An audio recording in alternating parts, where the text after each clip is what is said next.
All right, so next 3 days, we're going to look at trig identities. All right, so for the area of a triangle stuff, you kind of want to just put that aside.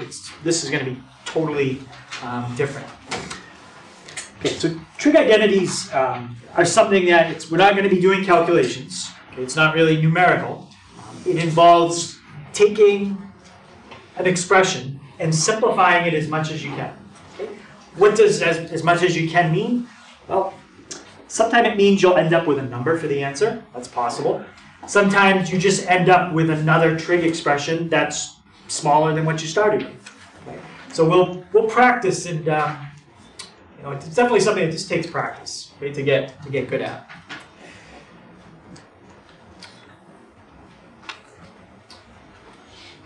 All right, so before we get into just trig identities, I just want to kind of go over what's an identity in general. Like, let's go back to algebra, okay, just so we remember what that is. Okay, so from algebra, suppose you just have two functions, okay, and I'm going to just name them function f, function g.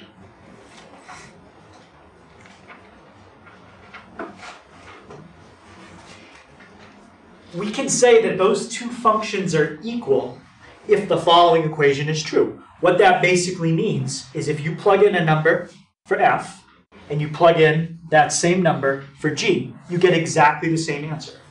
If that happens for every single possible number that exists, then the two functions are exactly the same, because you get the same result when you plug in the same number in each function.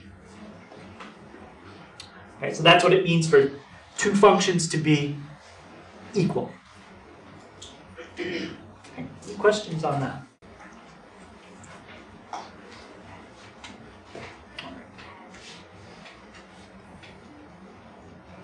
And that's what I just said. It's equal for any number you can think of for x. Okay, all numbers, all real numbers.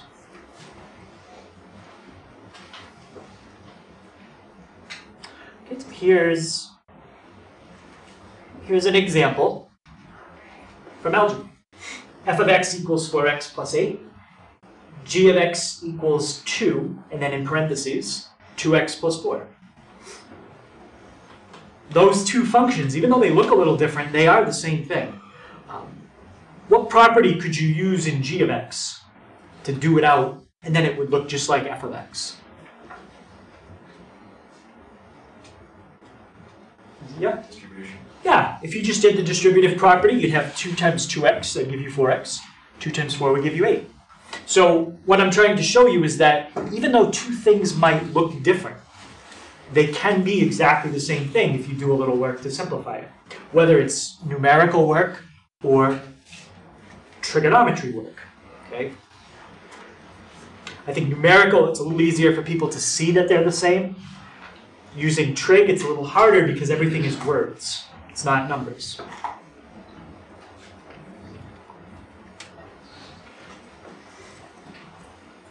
All right, so now the next thing, now that we know that, an identity is an equation that is always true.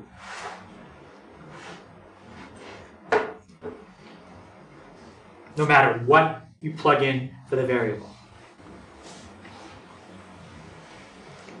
So if we wanted to take those two functions that are equal and turn that into an identity, I could say something like this.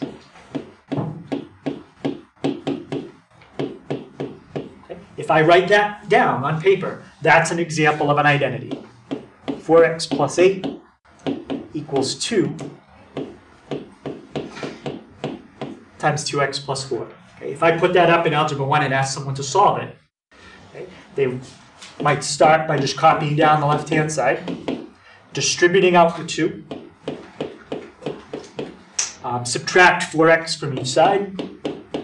That cancels. That also cancels, and you're left with 8 equals 8. Is that a true statement? 8 equals 8? Yeah. So no matter what value you plug in for x into that equation that I just checked off, you're always going to get a true statement. You can't find a value for x that would make it false. It's impossible because the left side and the right side are identical. That's when you have an identity, when the left side and the right side are identical.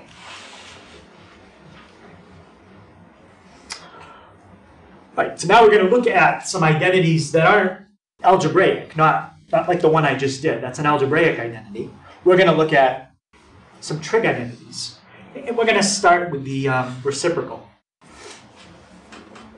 Okay, so what you might want to do is, if you want to use this page, on your test, this would be a good page to use, okay? Because it's going to have all the formulas you'll need to do trig identities.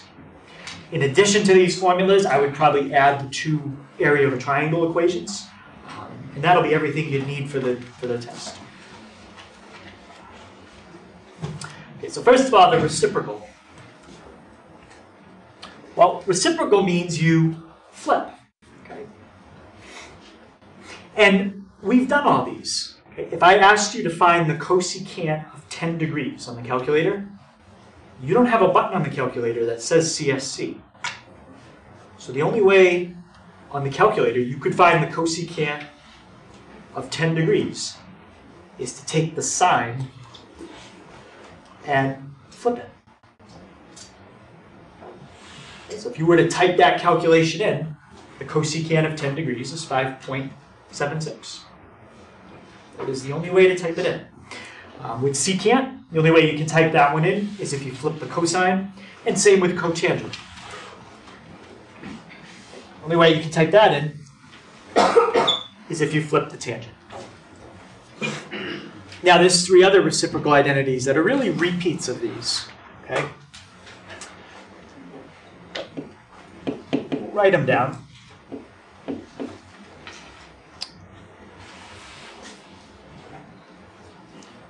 If you take the cosecant and flip it, you get the sine. So if you flip sine, you get cosecant.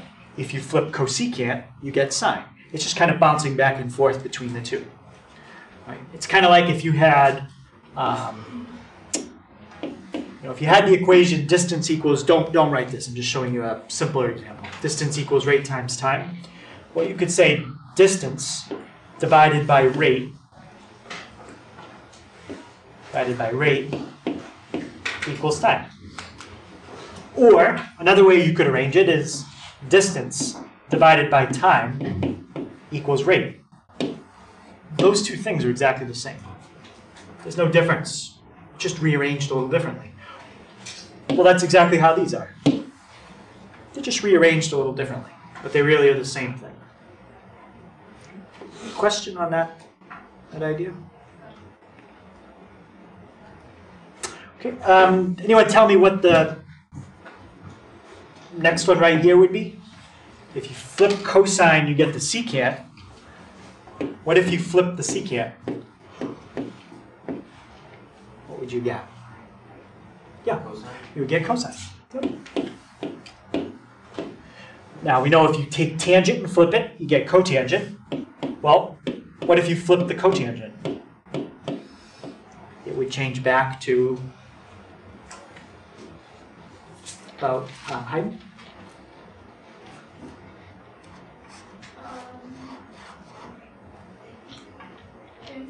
Yeah, we go back to tangent. Okay, so those are all what we call the reciprocal identities. There's really only three. The other three on the right are repeats of the ones on the left, just arranged differently. They're the same thing. Okay, any questions on those?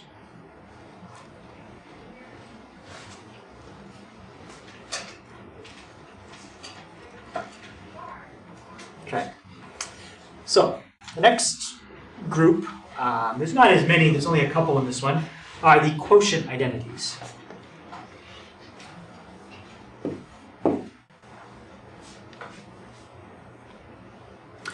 So the first one is another way to write tangent. Tangent is sine over cosine.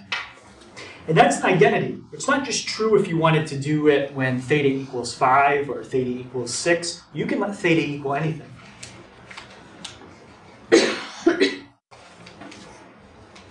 you take the sine of anything divided by the cosine of that same thing, you will always get the tangent of that thing. Just try 67.2. Okay, sine of 67.2 divided by cosine 67.2 is exactly the same as the tangent of 67.2. Okay? So theta can be absolutely any number you want.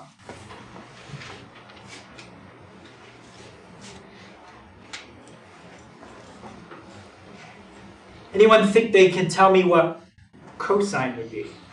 Cotangent.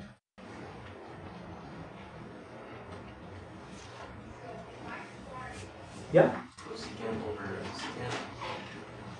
Well, what's the connection between tangent and cotangent? What do you do to tangent to get cotangent? You flip it. If you have tangent and you want cotangent, you flip it. So, anyone think they could tell me or have an idea now what cotangent would be? Yeah? Cosine over sine. Yeah, it's just cosine over sine. Because tangent and cotangent, you flip one to get the other.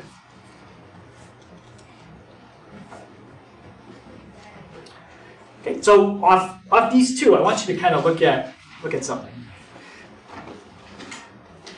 You've got sine. You have cosine. You can write tangent as sine over cosine. You can write secant as 1 over cosine. You can write cosecant as 1 over sine. You can write cotangent as cosine over sine. So you can write every single trig function just using which two all the time.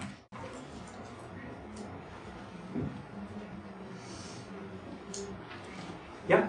Sine and cosine. Sine and cosine. You can write every single trig function just using sines and cosines, whether it's flipping it or writing it as a quotient identity. Okay, and that's going to be a trick that we use to simplify things. Change everything that isn't a sine or a cosine in the problem to a sine or cosine. And hopefully stuff would cancel out.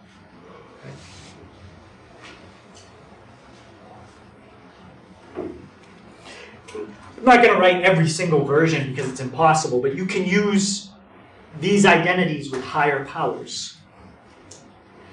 So let's say instead of tangent, you had tangent squared. Well, if tangent is sine over cosine, tangent squared is sine squared over cosine squared. Tangent cubed would be sine cubed over cosine cubed. You can use it with higher powers. And that also works for reciprocal identities as well. Let's go back up and look at cosecant. Okay, Peter, what's cosecant? The sine flipped. Yeah, can you just say it for me? Oh, 1 over sine. 1 over sine. So what do you think cosecant squared is? So it would be 1 over sine times 1 over sine. Yeah, what would that be? It's 1 over sine squared. times 1 over sine. Yeah, it's 1 times 1 in the top. Sine times sine in the bottom is sine squared. So it's 1 over sine squared. If you had cosine cubed, you could write 1 over sine cubed. We generally don't go very high with the powers because it can start to make things kind of complicated. But you'll definitely see squared. You'll see lots of squared. Okay. Any questions on the reciprocal, quotient, or using those with higher powers? Again, you go as high as you want, but we generally don't go too high.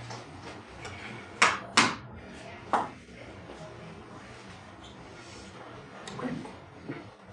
So that's all you really need to know to start doing basic identities. All right, so I told you that one trick you can always try to do with identities that works a lot of the time, it doesn't work every time, is to take everything that's not a sine or a cosine and change it to a sine or cosine.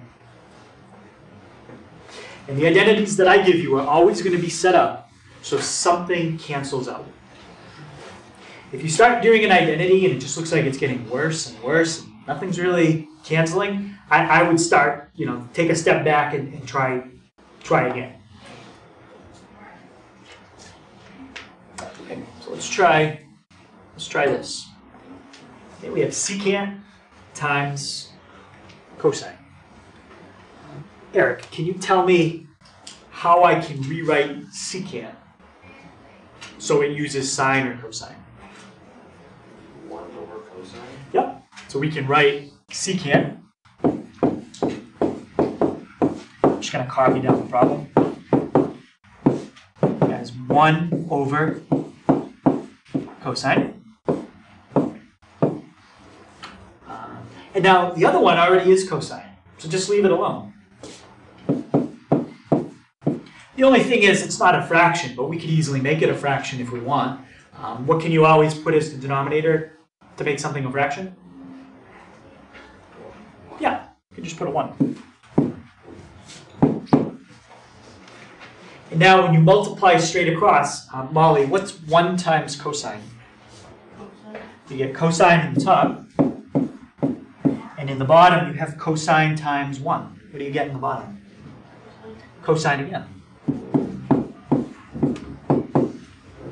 So you have cosine divided by cosine.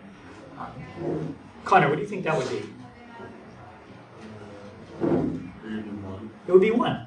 Okay, all the rules that you know with numbers pretty much apply here with trig functions. If you divide two things that are the same, you always get 1. That's still true. And that's it. That's the answer. Okay, so that's an identity. If you take the secant of anything, pick any number you want in your head, secant of that number times the cosine of the number you just thought of, the answer will always come out to 1. Always. Okay, any questions on that or any thoughts?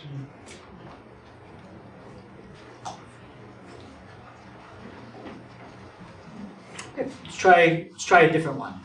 I want you to remember you're not always going to get a number as the answer. The only reason you got a number is because everything canceled out. That doesn't always happen. Okay. So this one I want you to simplify cotangent divided by cosecant.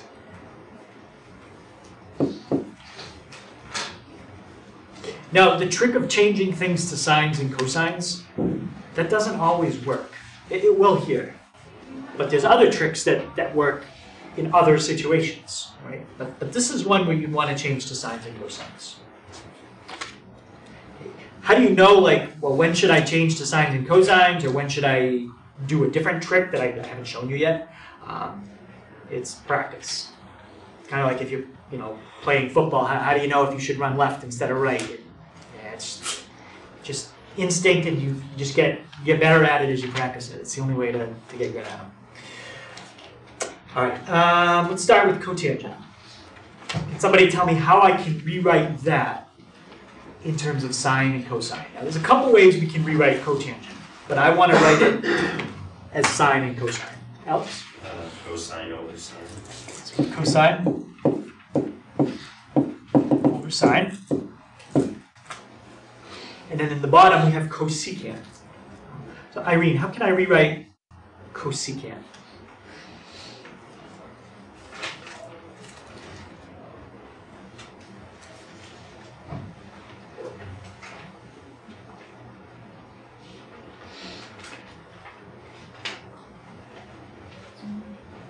Remember, it should be under the reciprocal identities. 1 over sine? Yeah, you can rewrite cosecant as 1 over sine. Now, you handle that exactly the same way you would handle something like this. You have a fraction divided by a fraction. Okay. So, what do we do when we have to divide two fractions? Well, Colin? The reciprocal of what? The top or the bottom?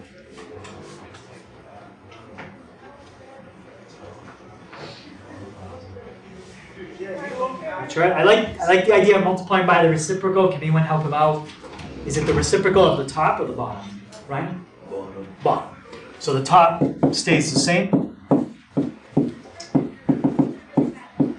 And the reciprocal, so I don't know what reciprocal means. Can you explain, tell me what to do?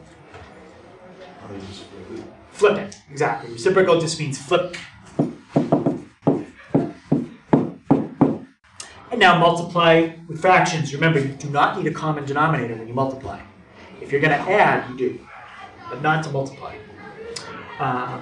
What's going to happen when you multiply straight across there?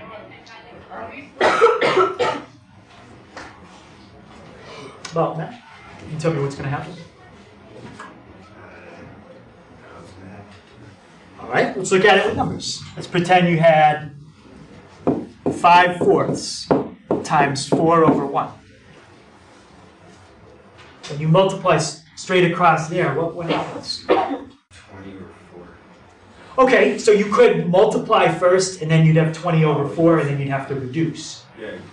But what if you reduce first? What would reduce here? The 4s. The 4s. So what would reduce here? The signs. They would both cancel out. Just like they would cancel out right there. And Ryan, can you go ahead? You're going to tell me what you're left with? Cosine. You're just left with cosine divided by 1, which is just cosine. And that's the answer. You can't really get it any simpler than that. Okay. So this is saying that if you take the cotangent of any angle you can think of in your head and divide by the cosecant of the angle you just thought of, it's exactly the same as if you had just taken the cosine. Okay, so the application of this, like where do you use this? It's mostly calculus. Okay, that's where you use it. Because if you gave me a formula like that in calculus and said to do something with it, something you do in calculus is take a derivative. It's a lot easier for me to take a derivative of a single thing that's not a fraction than two things that are a fraction. Okay? That's why we do it. We're never really going to get to the application part because that would be beyond trigonometry. Okay, that'd be in calculus. Not even pre-calculus. You'd have to do this in calculus to really see where it's used. Okay, let's try this one. Cosecant times tangent.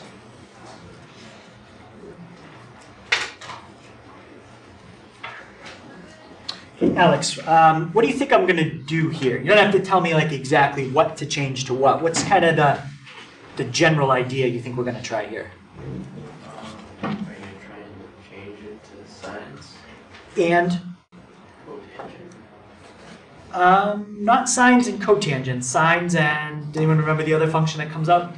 Cosine. Sines and cosines. Change everything to sines and cosines. Don't even worry about what's going to happen, but hope something nice happens. And it will. Okay, so let's start with cosecant. Katie, can you tell me how to rewrite cosecant? 1 over sine. Yep.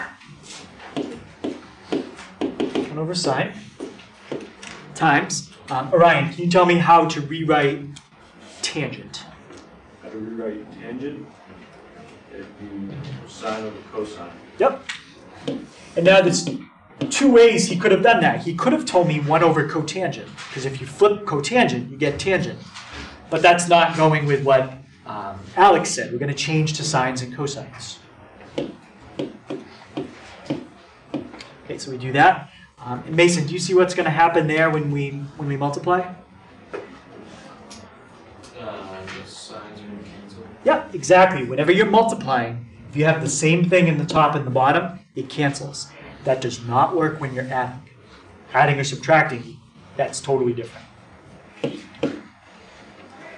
so here I'm left with 1 over cosine. And I would argue we could write that a little simpler. We could write it as a trig function that's not a fraction. What's 1 over cosine? Just as a single trig function. Yep.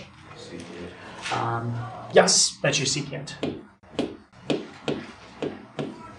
Okay, how would you know if I wanted that? Well, in the directions, I'd probably say, do not leave your final answer as a fraction. Okay. And I would, even if the directions weren't there, I would argue that something that isn't a fraction is always simpler than something that is.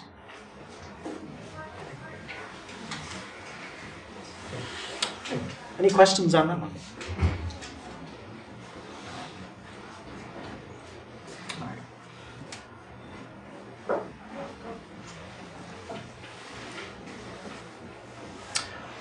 All right, so let's look at something a little different. So far, the only trick I've shown you is to change to sines and cosines. How come that won't work here?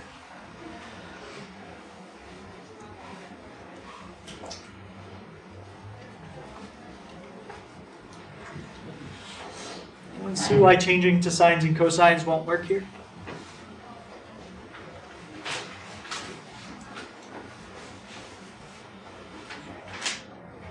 Oh, Cameron, you see why? The one squared one. Okay, don't focus on what's squared and what's not. I just want to change. Can you tell me how to change everything to sines and cosines there?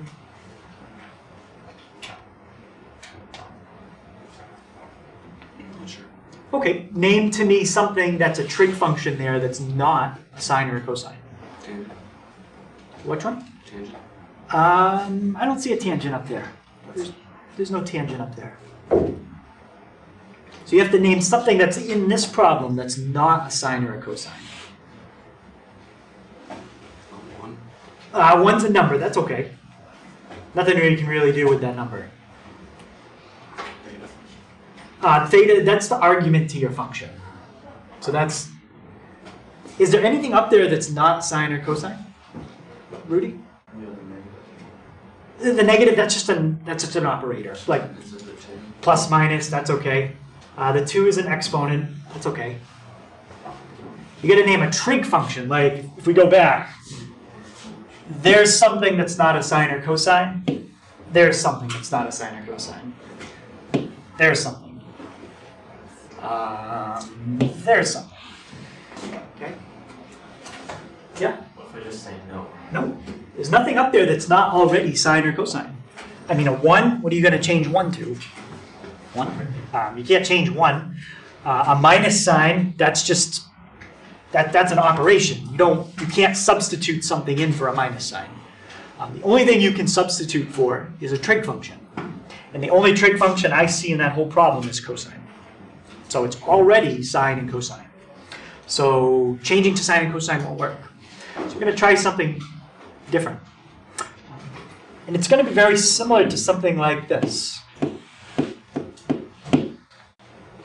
Anybody remember how we did that? From last week, how did we do 2 divided by 3 plus I? Yeah? Multiply the top and bottom by 3 minus I. Exactly. Do you remember what that was called, the 3 minus I? I do know what it's called, but I can't remember right now. He's exactly right. Anyone remember what it's called? Begins with a C. Yeah? That is a complex number, but the 3 minus I is the something of the complex number. It's the conjugate. It's the conjugate.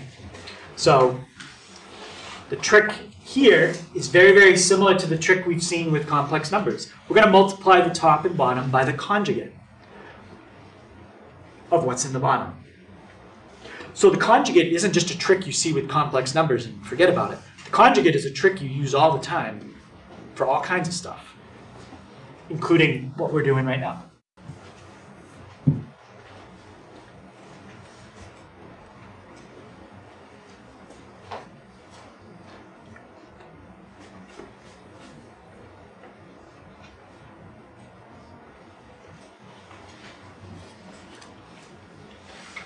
Okay, so let's try that and see what happens. So I have 1 minus cosine squared over 1 minus cosine. And again, theta is just the argument to your function. Theta could be any single angle you want. Doesn't matter what theta is. Okay, so if the bottom is 1 minus cosine, Emily, what's the conjugate? 1 plus cosine. So let's multiply top and bottom by 1 plus cosine.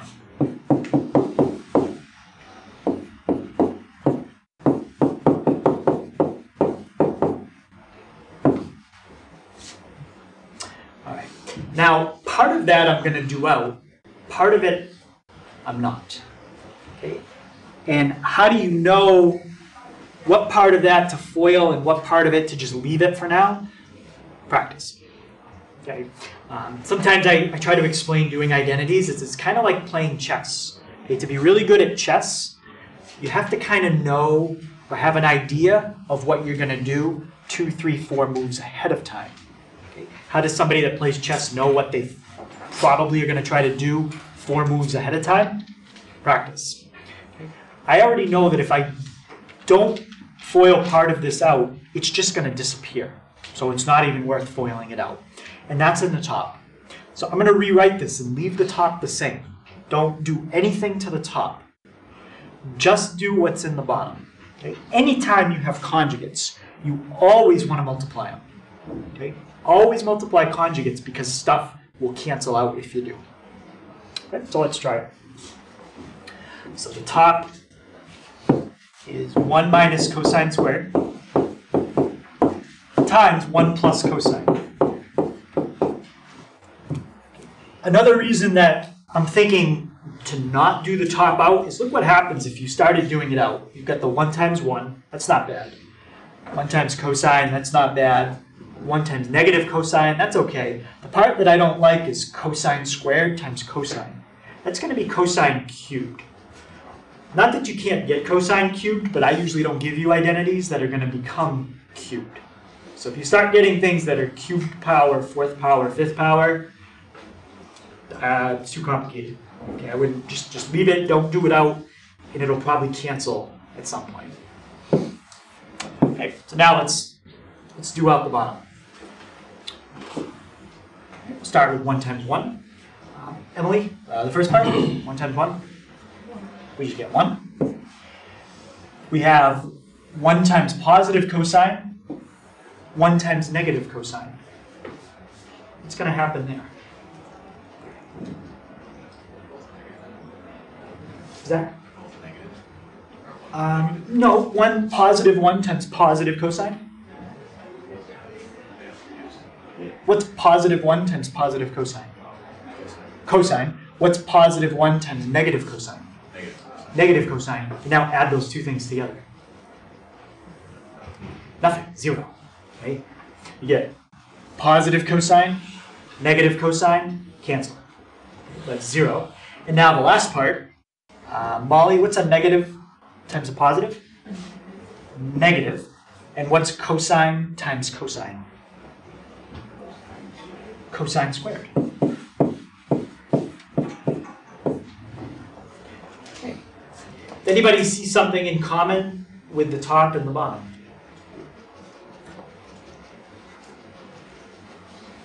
Hello, Paige? The one that we just found is the same as 1. Yeah. Okay, it's kind of like if you had something like 3 times 12 divided by 3. Well, if you're going to just take 12 and triple it and then divide it by 3, those just cancel each other out. Well, if you're going to take this and multiply by that and then divide by that, you're just canceling it out. So the answer you're left with is just 1 plus cosine.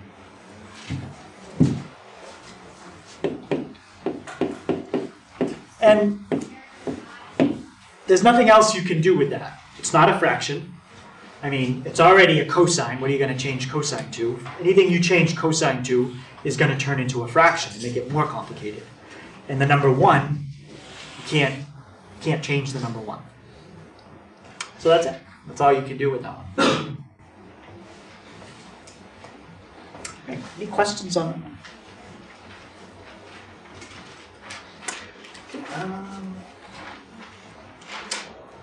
Why don't you guys try that one? It's very similar to the last one.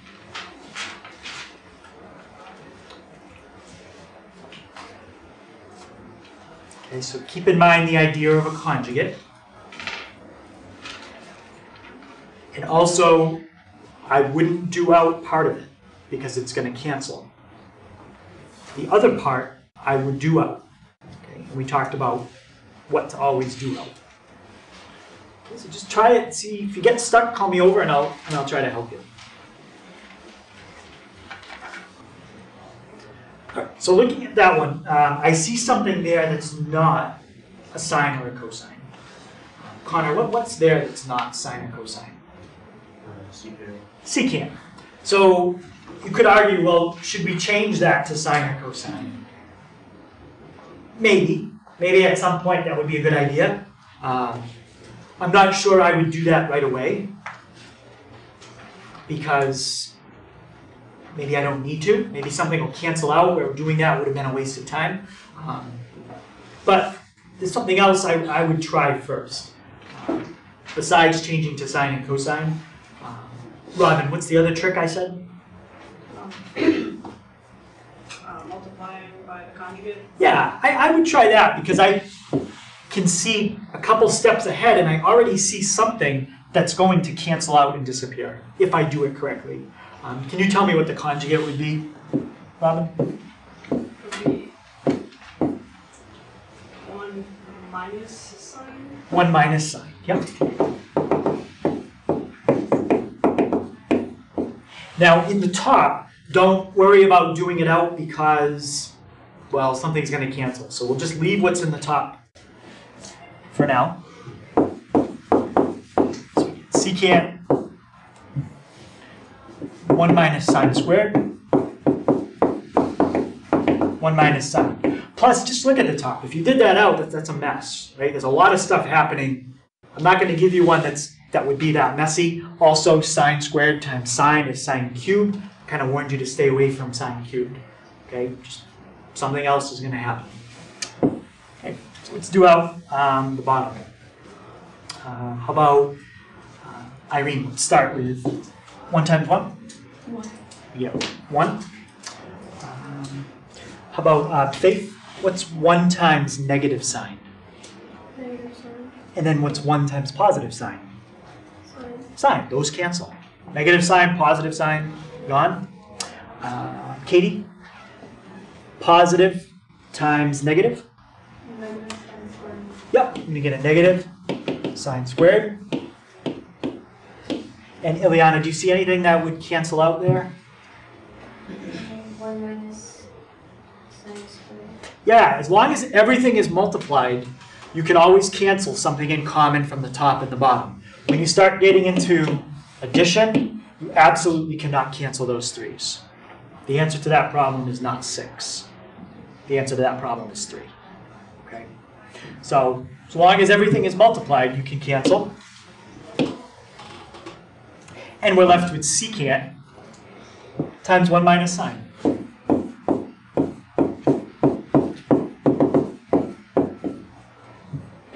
Okay. Now, is that as simple as it could be? I'm not sure. There's one thing I could try and see if the answer comes out a little simpler.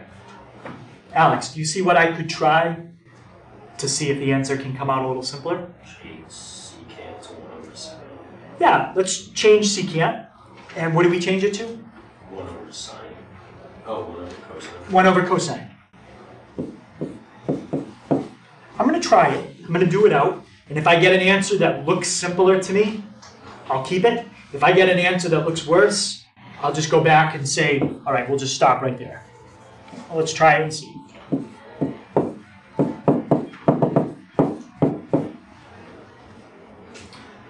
Right. Now, in order to do that out, Emily, what property do I have to use?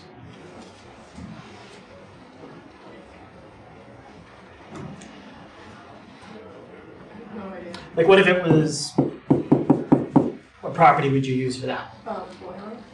Yeah, just distributive. Yeah, just multiply it out.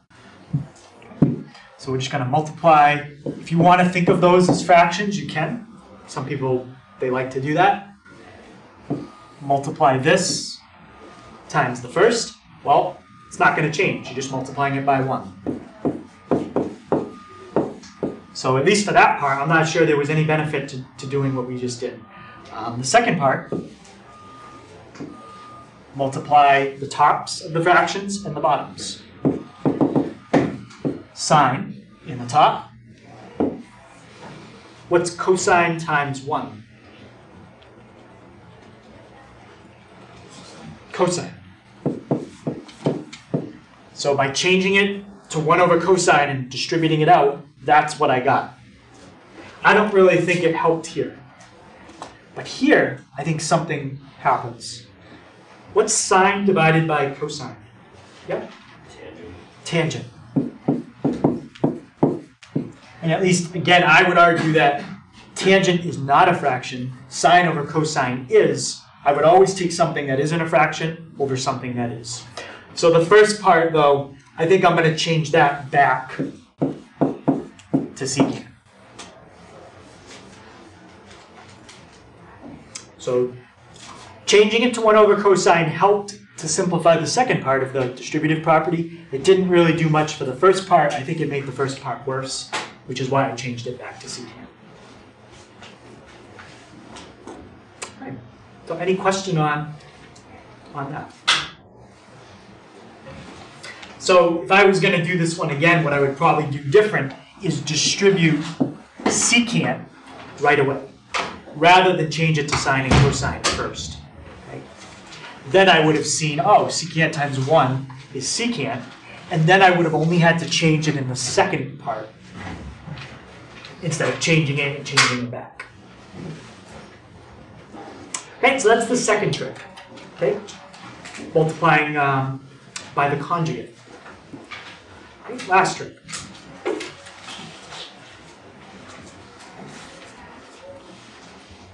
Okay, we've got two fractions here that are separate.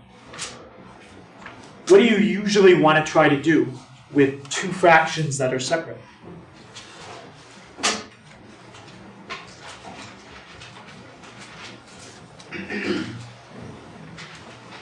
B? On the common denominator, Why? so that way you can add them. Exactly. You want to combine them. If you have two fractions that are separate, you want to put them together. So the way to do that, that was going to be my next question, is you have to find a common denominator.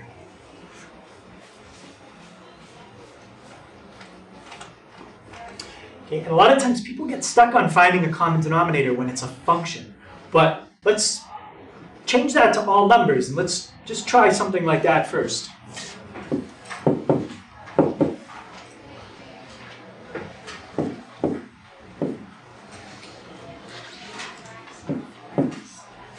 Okay, 2/3 plus 5/7. What's the common denominator in that problem? Yeah? 21. 21. How did you get that? Because it's the common denominator, 3 and 7. Is there a calculation you can do? Just multiply. Multiply. Take that denominator times that denominator. So the common denominator here was 21. All right? What if I did 2 over triangle plus 5 over, I don't know, pick a different symbol. Circle with a cross in it. What's the common denominator there?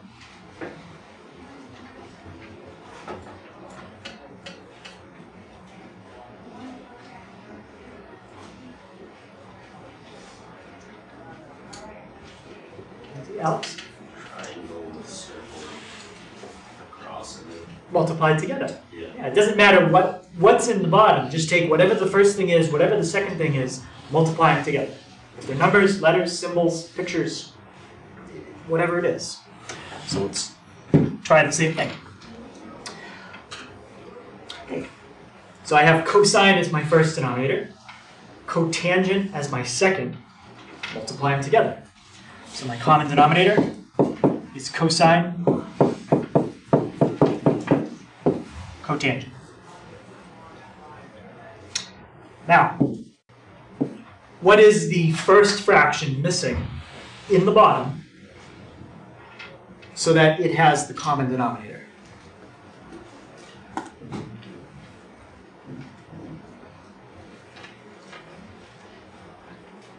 Well, Matt, you see what the first fraction is missing? The cotangent. It's missing cotangent. So you have to multiply bottom and top by whatever is missing. If it was a number, you'd use a number. And the second one, Katie, what's this denominator missing so it has the common?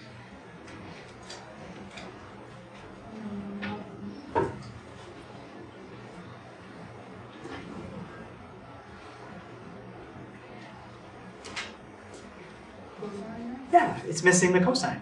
Yeah. So we're going to multiply the top and the bottom by cosine. Just like, I didn't really finish doing this one out, but if I was going to do it, I would multiply this by 7 over 7. I would multiply this by 3 over 3. This fraction gets multiplied by that denominator, top and bottom. This fraction gets multiplied by that denominator, top and bottom. That's how you find common denominator. Okay, so now let's do it out and see what we get. So we've got cotangent times cosine in the bottom. Okay, just leave that. The top is going to be cotangent sine.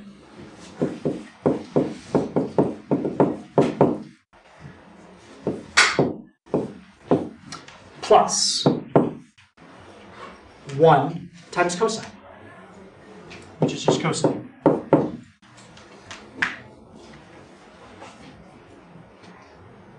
Now, there's a mistake here that I want to caution you about that you might think you can do, but you can't.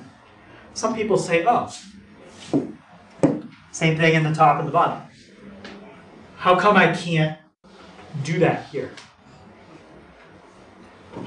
Rudy? I mean, because you don't have sine in the bottom, so. Oh yeah, I don't have sine in the bottom. People just look at it quick and they're like, oh, I see cotangent. Okay, so how come you can't just do that? Yep. Because it's attached by multiplication. Yeah, you can't, and it's not everywhere. Okay, that's like having, let's pretend cotangent was 4, and sine was 3, and cosine was 6, and cosine was, I said, 6, and cotangent, I said, was 4. What I have in numbers here is exactly the same setup. You can't cancel those 4s. The only way you could cancel a 4 is if it appeared everywhere. Like if you had a 4 here and a 4 here. Now you could say, oh, I'm going to divide everything by 4, and that's okay. But you don't have that. Okay? So just be very careful when you start mixing addition in, whether you cancel or not. All right, so I've got everything as one fraction. Conjugate wouldn't make sense in this problem because there's no plus or minus in the bottom. Okay? The only time you have conjugates is if you're adding or subtracting in the bottom. You're not doing that.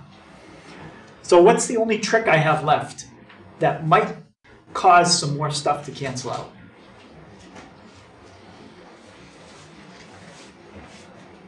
Right? Change that cotangent to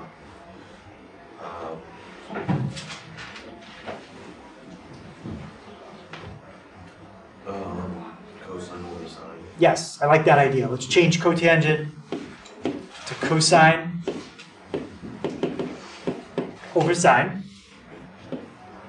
times sine. Okay, so I just changed this. Plus cosine. And I'm also going to change it in the bottom too. Let's see what happens there. Cosine times, and I'm going to change the other one to cosine over sine.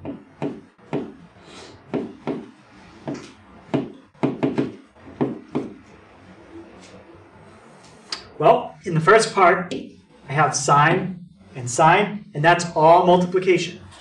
Okay, this whole part right here was all multiplication. So you can cancel that. So what am I left with in the top?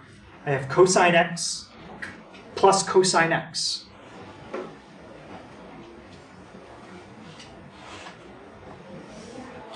What does that leave me with? Yeah? On the bottom, you can get rid of the cosines. Let's get back to the bottom. I can do something, but I can't get rid of them.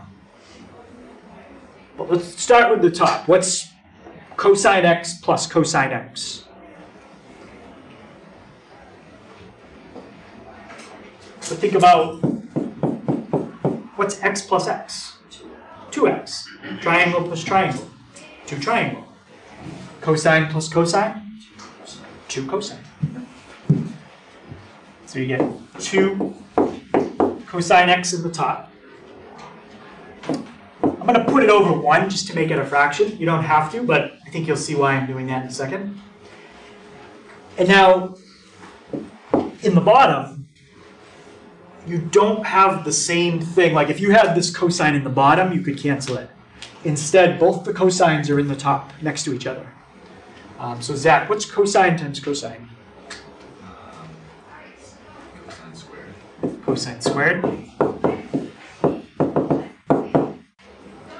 And now I'm left with a fraction over a fraction, which we'll see if fixing that does anything. So Connor, how would I deal with that?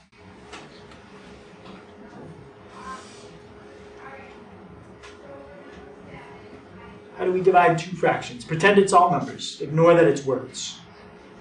Just tell me, how do you divide 2 fractions? Would you have to multiply by this reciprocal? Exactly. Multiply by the reciprocal. So just take whatever's in the top, multiply by the reciprocal. Now, we don't have any plus signs in there at all, and we do have the same thing in the top and the bottom. So that's gone. So what am I left with? Where did the squared go? Oh, thank you. So we're still going to get something that cancels, just not quite that much.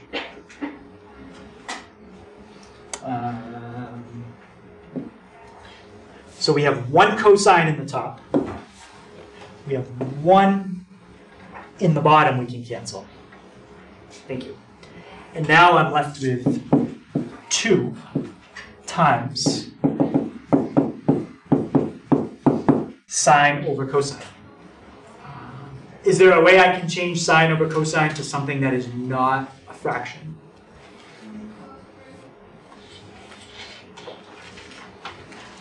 So if you have to, you just look back at your formulas and see if there's something there. Yep.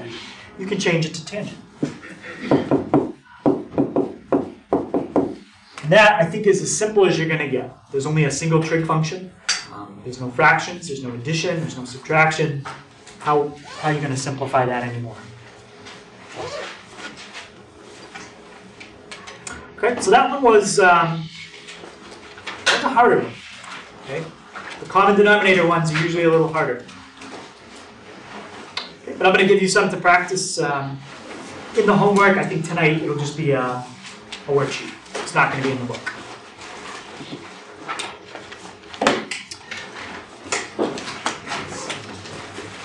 If you get stuck on one, my suggestion would be just skip it and come back to it. Try to do the ones that you feel comfortable with. But we can go over all of these tomorrow if we need to. Okay? And I'll put the worksheet in the video right after this.